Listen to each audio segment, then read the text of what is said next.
So who am I? What am I? I'm a woman. I'm complicated. Or I'm autistic. I have an ABI, have a lovely collection of odds and ends in my brain which feel like moulding around and creating symphonies every few hours. But I am very individual and have been a musician since I was 4 years old.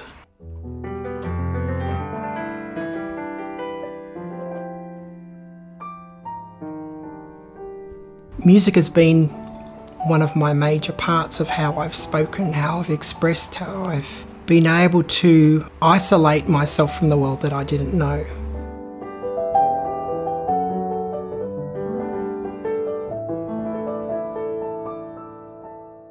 We moved here to Ballarat 4 months ago from Melbourne, and I'm doing workshops with people here. I understand autism, and I understand that autism is me. It's not necessarily a disability, it's a difference. But I'm learning not to be ashamed to be autistic and not ashamed to be disabled.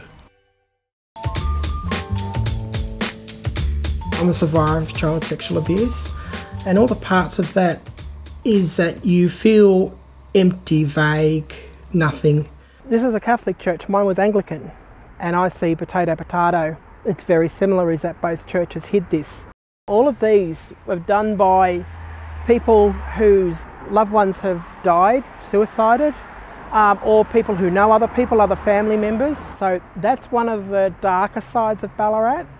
But for me, this is, it feels comfortable for me because I'm sort of amongst a culture and a society that have been through what I've been through.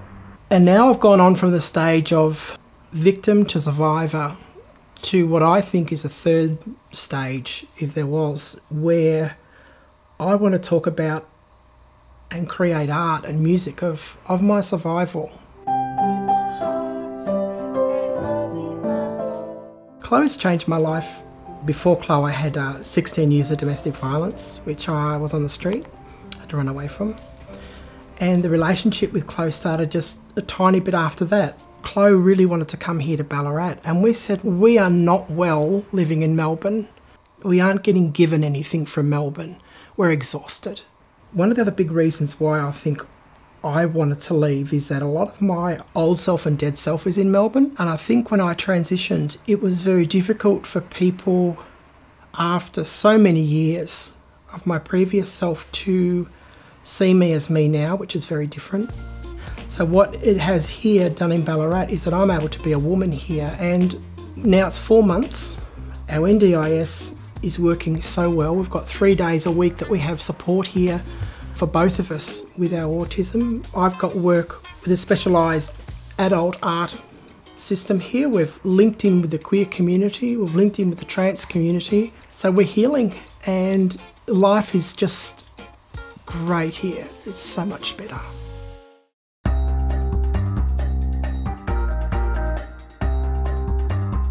I've worked with the disability community, transgender and queer community for 21 years in Melbourne. For the last 9 years, I've been doing film clips with people who have got from self-harm to things with transgender to people with disabilities to we've just done about a year and a bit ago with Arts Access on abuse. So they're controversial subjects, and they can show to the world that the world's really complicated. There isn't a stereotype on disability, there's not a queer stereotype. Everything is so complex, and I love people looking at these stories and going, oh, okay, I get it now. It might sound really strange here, but my problem coming to Ballarat was not being trans. My fear here was having a disability, especially autism, and never being able to get professional work, which ironically, it actually worked out better because of my disabilities, because I've got the work, because I understand the people who I'm working with. One of my largest problems is because I don't have a left temporal lobe, what comes out of my mouth isn't necessarily the right thing because I think differently and I don't have control. For meetings and all the workshops I do, the GoPro records all of it. So I can go over now and remember what I did last time. For what I don't have with my brain, now I'm learning here in Ballarat that this is my new memory. And I use the software on my iPad so I can actually go across all of the bits of memory which my brain doesn't have, and I've got something artificial to replace it. It's a whole brand new start. I feel like now I can become someone and I want to get better. I want to be more healthy. I want to take care of myself more, and I believe that I am somebody now. Chloe and I have been told by some specialists that we have a really good grasp on autism. We believe in the storm has to go through. That's just it, the storm has to travel through. Similar to things like epilepsy, don't stop it, just be there as the storm goes through. And we are getting better and better with that with each other. We're having a blue day, each of us boosts each other up.